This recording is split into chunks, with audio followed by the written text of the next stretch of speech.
직장에서든 직장 밖에서든 관심과 시간을 투자해서 제대로 쓰면 독자가 읽어줍니다.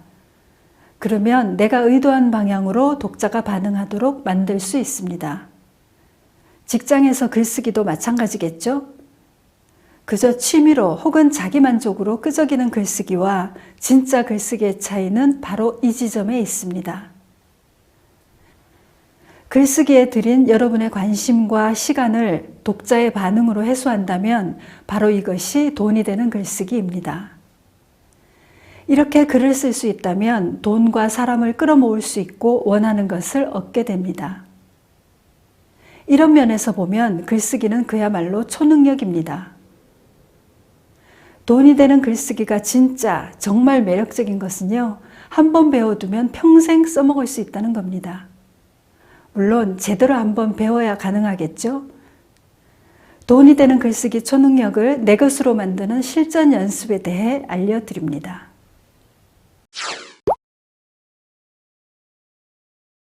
저는 2002년도부터 글쓰기를 코칭하고 있습니다. 그때만 해도 글쓰기를 가르치는 사람이 많지 않았습니다. 지금은 글쓰기 수업이며 강사가 많이 늘었습니다. 글쓰기 책들도 많이 쏟아집니다. 글쓰기를 배우는 사람이 계속 늘고 있다는 증거입니다. 그런데도 보면 실제로 글을 쓰는 사람들은 그리 많지 않습니다. 읽히는 글을 쓰는 사람은 더욱 드뭅니다. 독자의 시간을 투자받는 글을 쓰는 사람들은 귀합니다. 이런 현상은 글쓰기를 배우기만 하고 배운 대로 써먹지 않아서 그렇습니다. 글쓰기를 배우기만 하면 뜻밖의 위험에 처합니다.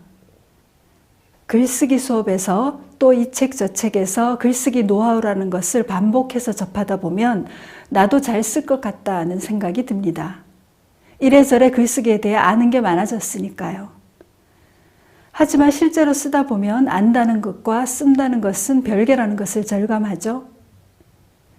글을 쓰면서 마주치는 곤란이나 혼란은 얼마나 많이 배웠는지, 어떤 강사에게 얼마를 내고 배웠는지와는 전혀 상관이 없습니다.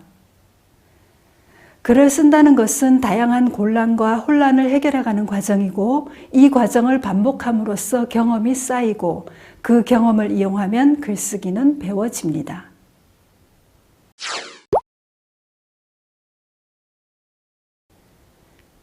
여러분은 자전거를 잘 타시죠? 처음 자전거 배울 때 어땠는지 기억나세요? 자전거 구조를 먼저 배우셨나요? 자전거가 어떻게 굴러가는지 원리부터 배우셨나요? 아니면 일단 누군가가 뒤를 잡아주는 자전거에 올라타기부터 하셨나요? 아마도 자전거에 올라타 흔들리고 넘어지면서 그렇게 배우셨을 겁니다. 저는 어릴 때 자전거를 배웠고 지금도 잘 타고 자주 타지만 자전거의 모든 것 같은 책은 사본 적이 없습니다. 유튜브 스타가 알려주는 자전거 잘 타기 비법을 100번 봐도 직접 자전거를 타지 않으면 잘 탈 수 없습니다. 자전거 잘 타는 법칙을 다룬 책을 아주 많이 읽어도 자전거 잘 타는 사람들을 따라다니며 배운다 해도 자전거 타기는 배워지지 않습니다. 자전거는 넘어지고 다쳐가며 배웁니다. 타면서 배우는 겁니다. 글을 잘 쓰는 것은 자전거 타기와 같습니다. 쓰고 또 쓰면서야 잘 쓰게 됩니다. 이런 식의 공부를 수련이라고 하죠. 책 한 권 내고 유명해지고 벼락부자가 되는 이도 있습니다. 하지만 이것이 글을 잘 쓰는 사람이라는 증거는 아닙니다. 블로그를 썼을 뿐인데 유명한 작가가 되었다고 하는 이들도 있습니다. 이런 성공은 우연한 행운이라기보다는 블로그를 매일 쓰면서 저도 모르게 글쓰기를 수련한 결과입니다.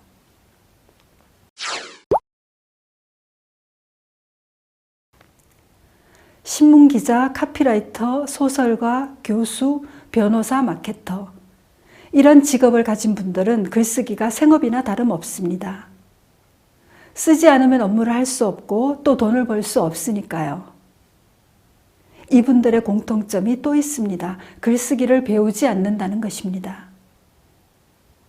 업무상 필요한 글쓰기를 어떻게 하는지 혼자 눈치껏 쓰고 쓴 것을 피드백받고 이렇게 하기를 반복하면서 글쓰기 실력을 늘려갑니다.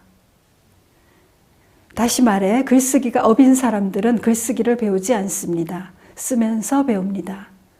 그런가 하면 글쓰기를 죽도록 배우는 사람들이 있습니다. 하지만 좀채 쓰지 않는 사람들입니다. 쓰지 않으니 실질적으로 배우는 것도 없고 잘 쓰게 되지 않습니다. 이노베이션 아카데미는 소프트웨어 인재 양성 기관입니다. 이곳을 총괄하는 이민석 교수님이 이렇게 말하는 것을 들었습니다. 어려운 게 있으면 책 보면서 공부하고 또 공부하고 하지만 실제로는 해보지 않고 배우기에만 열심인 세태를 이야기합니다. 이것은 글쓰기 분야에서도 그렇습니다. 글 좀 써봐야 되겠다 싶으면 열이면 열 책을 사서 공부합니다. 다 읽고 나면 좀 어렵거든요. 그러면 또 다른 책을 사서 봅니다. 그중 일부는 강의를 듣습니다. 강의가 어렵거든요. 그러면 다른 강의를 찾아갑니다. 이렇게 계속 공부만 합니다. 앞에서 살펴봤듯이 글을 잘 쓰는 데는 직접 글을 쓰는 것 외에 방법이 없습니다. 성공한 요리사들에게는 데이고 베인 상처가 음식을 먹어보느라 불어난 체중이 트레이드 마크입니다. 요리를 하면서 배웠다는 증거니까요. 백종원 대표처럼 요리하려면 그에게 배운 대로 그가 알려주는 레시피대로 수없이 요리를 해야 합니다. 그래야 비슷하게나마 결과를 낼 수 있습니다. 글쓰기도 딱 그렇습니다. 제목을 다는 기술, 첫 문장 시작하는 기법, 문장을 쉽게 짧게 쓰는 방법 같은 노하우를 배운다고 잘 쓰게 되지는 않습니다. 글쓰기는 이런 노하우를 연습하고 또 연습해야 좋아집니다. 쓰고 또 쓰고 또 쓰고 하면서 감이 길러지고 안목이 생깁니다. 피드백 받고 또 받고 하면서 내가 쓴 글이 다른 사람에게 어떻게 읽히는지 감을 잡아야 잘 쓰게 됩니다.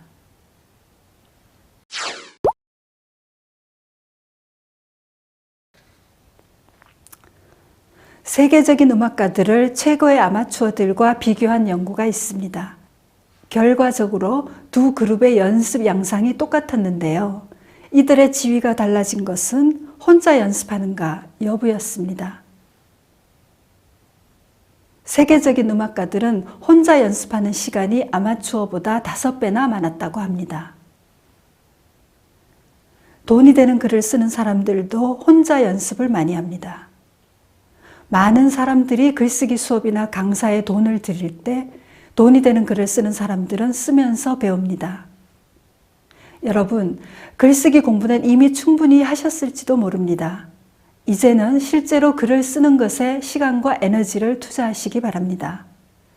쓰고 고치고 피드백 받고를 반복하는 실질적인 글쓰기를 연습해 보십시오. 제가 알려드리는 방법들로 연습하신다면 직장에서든 다른 곳에서든 돈이 되는 글쓰기가 가능합니다.